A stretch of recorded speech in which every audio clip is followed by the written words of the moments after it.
করার আপনি আস্তে করেন। আমি তো ছোটখাটো মানুষ, আর আপনি এত জোরে জোরে ঠেলতেছেন কেন? হ্যাঁ ঠিকই কইছ, আমি একটু আস্তে ধীরে দিব, তবে এই কাম কিন্তু আস্তে দিলে পারে মজা নাই, জোরে দিতে হয়। কি ব্যাপার, তোমার জায়গা তো টাইট কে? ও তুমি তো ছোট, তাই না?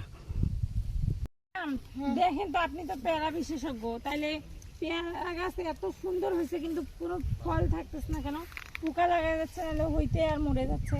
আপনার বাগানটা তো খুব সুন্দর আছে, কিন্তু ওই যে আপনার পেয়ারা গাছগুলো আর আপনি তো যত্নই নিচ্ছেন না। এগুলো তো ভিটামিনের অভাব, আপনাকে তো বুঝতে হবে। কিন্তু আমি তো স্প্রে করছি, সার দিছি, ভালোভাবেই তো গাছ বাড়ছে, এখানে কোন ভিটামিনের অভাব বুঝলাম না। আরে পেয়ারার মধ্যে যে একটা ভিটামিন লাগে, চারার মধ্যে যে একটা ভিটামিন লাগে, আপনি কি সেটা বুঝেন না? আপনার এই যে দেখেন গাছের পাতাগুলো কিরকম ময়রা ময়রা যাইতেছে, লাল লাল হয়ে গেছে।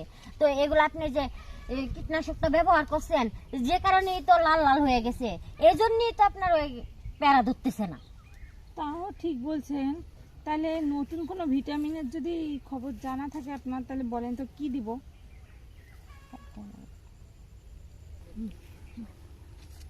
আমার কাছে একজন লোক আছে, সে আর কি গাছগুলো দেখে গাছের মধ্যে ওষুধ দেওয়া যাবে, কিছুদিনের ভিতরে আপনি ফলন পাবেন, বুঝছেন? ও আচ্ছা, তো এখন আমি আসি, আর ওই লোকটারে আমি পাঠাইয়া দিতেছি, ওই উনি যা যা লাগে সবকিছু উনি করে দিবে, বুঝাইয়া দিবে আপনারা। আচ্ছা ম্যাডাম, অসংখ্য ধন্যবাদ।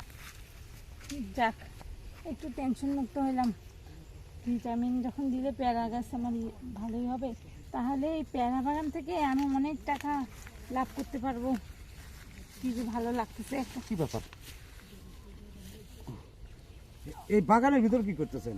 এই বাগানের ভিতর বলতে ওই যে ম্যাডাম আসছিল, তো বাগান বিশেষজ্ঞ, তো আপনাকে পাঠাইছে নাকি? বললো যে অর্ধবয়সী একটা লোককে পাঠাই দিচ্ছে, উনি এসে ভিটামিন দিবে। আমি আসলে এই যে পেয়ারা বাগানে পেয়ারা লগা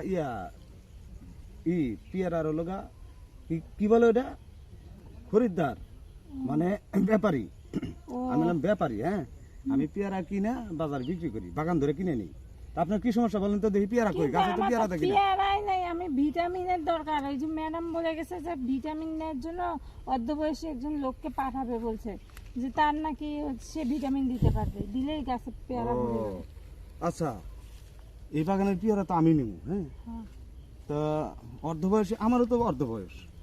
আচ্ছা, আমার ভিটামিন নিলে তো মনে হয় হবে। তবে শুনেন, এই বাগানে যত পেয়ারা হবে সব পেয়ারা কিন্তু আমাকে দিতে হবে।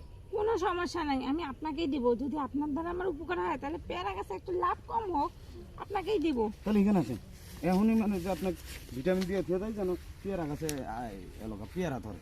হ্যাঁ ভিটামিন, এখানে ভিটামিন হ্যাঁ, এই খুলে ভালো বুঝলাম না। আপনার ভিটামিন লাগবে না, মানসিক ভিটামিন দিয়ে যাচ্ছে আমি। আচ্ছা, আমার মানসিক ভিটামিন কেন লাগবে? আমার তো লাগবে পেয়ারা গাছের ভিটামিন। পেয়ারা গাছেই তো আপনার ভিতরে ভিটামিনটা গেলেই তো এরকম ফলে। আর সেই সেই আপনি যখন এই বাগান দিয়ে ঘুরবেন, আপনার পরে সে গাছে গাছে ফল ধরবে, বুঝছেন? ও আচ্ছা, তাই? হ্যাঁ হ্যাঁ ঠিক আছে, তখন বলতেছেন যদি না ফুটে তাহলে কিন্তু আপনার হ্যাঁ আচ্ছা আচ্ছা খবর আছে। হ্যাঁ অবশ্যই, হ্যাঁ এই যে হ্যাঁ দেখেন কি ব্যাপার, আপনার জায়গা তো টাইট কে? বাবারে টাইট। আরে এখনো বিয়ে শাদী হয় নাই, আর যতই হোক কষ্ট একটু হচ্ছে, কিন্তু জিনিসটা তো সেই লাগতেছে। আচ্ছা ঠিক আছে। কি ব্যাপার, আপনার জায়গা তো টাইট কে? ও তাই, মজা পাচ্ছেন? ঠিক আছে।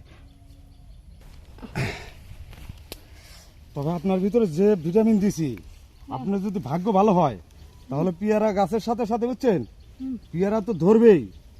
আর আপনার এটাও মনে করেন যে দিনে দিনে দিনে দিনে এরকম ফুলবে। হ্যাঁ, আর এই বাগানে যত পেয়ারা হবে আমাকে দিতে হবে। হ্যাঁ, কোনো সমস্যা আমি নেই। তাহলে আসি। হ্যাঁ, আচ্ছা ঠিক আছে, গুড বাই। আচ্ছা যাক, ভালোই হলো, লোকটা তো এমন ভিটামিন দিল, আমারও অনেক ভালো লাগতেছে, আবার পেয়ারা গাছে অনেক পেয়ারা হবে। না যাই এখন।